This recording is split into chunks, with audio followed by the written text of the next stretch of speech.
இந்த பாலை கொஞ்சம் டேஸ்ட் பண்ணி பார்க்கலாம்.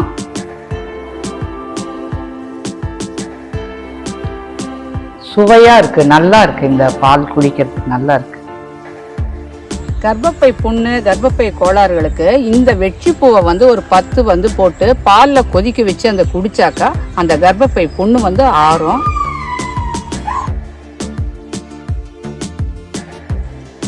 இந்த பூ பேர் இட்லி பூன்னு எல்லாமே சொல்லுவாங்க. இந்த பூ பேர் வெற்றி பூ.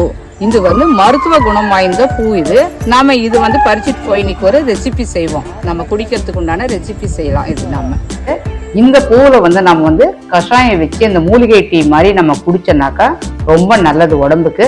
இந்த வெள்ளை பொழுக்கு இருக்கும்ல பெண்களுக்கெல்லாம், கர்ப்பப்பை புண்ணாய், அதுக்கு ரொம்ப நல்ல ஒயிட் டிஸ்சார்ஜ், அதுக்கு ரொம்ப நல்ல பலன் தரும். இந்த பூவை ஒரு 1/4 லிட்டர் தண்ணியில போட்டு கொதிக்க வச்சு நம்ம காய்ச்சி 3 வேளையா பிரிச்சு குடிச்சோம்னாக்கா 50 ml அப்படி குடிச்சாக்கா காய்ச்சல் நீங்கும். இந்த பூவினுடைய தன்மை என்னன்னா உடம்பு உரமாக்கும், குடல் வலுவாக்கும், திசுக்களையும் உறுதியாக்கும். நான் இந்த டீ எப்படி வைக்கிறதுன்னு இப்ப சொல்றேன். நான் இந்த பூவை பிச்சு பாருங்க, இப்ப தண்ணியில போட்டிருக்கேன். நம்ம இதுதான் இப்ப நம்ம கஷாயம் வைக்க போறோம். இப்ப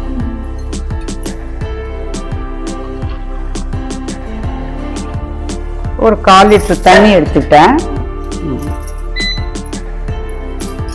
இப்ப நம்ம ஊத்திடலாம் இந்த பாத்திரத்துல. தண்ணி கொதிச்சிச்சு. இப்ப நம்ம பிச்சு வச்ச பூவை அலசி வச்சதுல அந்த பூவை போட்டுக்கலாம். கொஞ்சம் கொதிக்கட்டும்.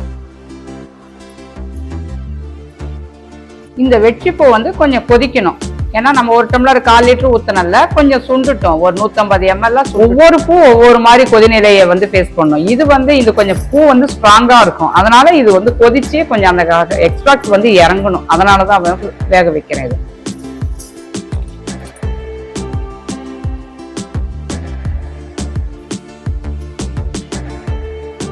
தண்ணீரை கொதிக்க வச்சோம்ல, அதை நம்ம ஃபில்டர் பண்ணிக்கலாம். இப்ப அந்த கஷாயத்தை லேசா அந்த கலர் சிகப்பு கலரா மாறி இருக்குது பாத்தீங்களா? அந்த பூவினுடைய எக்ஸ்ட்ராக்ட் எல்லாம் இறங்கிடுச்சு.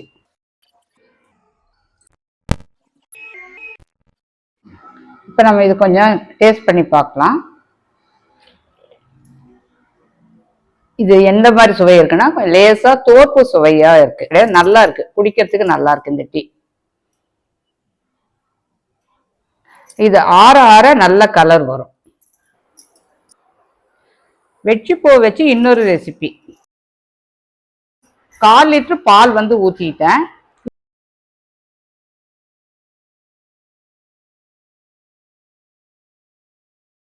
இப்ப நம்ம அலசி வச்ச பூவை இப்ப பால் பொங்கி வந்த உடனே நம்ம போட்டுக்கலாம். இந்த பால் என்னன்னாக்கா கர்ப்பப்பையில புண்ணு இருந்துச்சுனாக்கா இது ஆத்தும். நாம வேணும்னா கொஞ்சம் தேனோ அல்லது கல்கண்டோ நம்ம கலந்து குடிச்சிக்கலாம். பால் பொங்கிடுச்சு. இப்ப நல்லா காஞ்சிருச்சு. இப்ப நம்ம அந்த அலசி வச்ச பூவை இதுல போட்டுக்கலாம்.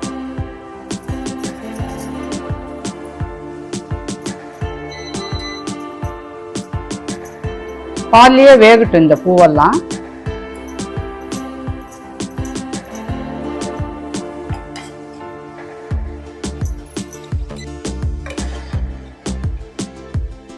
பால்ல வேக வச்ச பாருங்க அந்த பூவோட நான் இந்த டம்ளர்ல ஊத்துறேன். பூ நல்லா இருக்கு, வெந்துடுச்சு.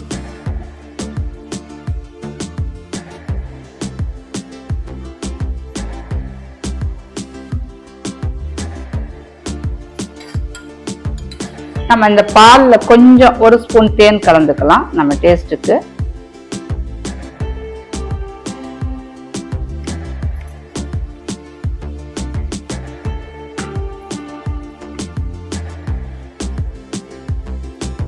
இந்த பூ நல்லா வெந்துடுச்சு.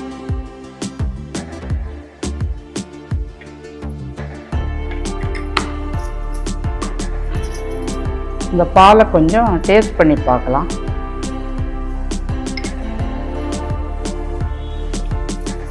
நல்லா இருக்கு, சுவையான ஒரு பானமா இருக்கு. இந்த வெற்றி பூ வேக வச்ச பால்ல 1 ஸ்பூன் தேன் கலந்துக்கிட்டேன். ரொம்ப நல்லா ஃபிளேவர்ஃபுல்லா இருக்குது, நல்லா இருக்கு.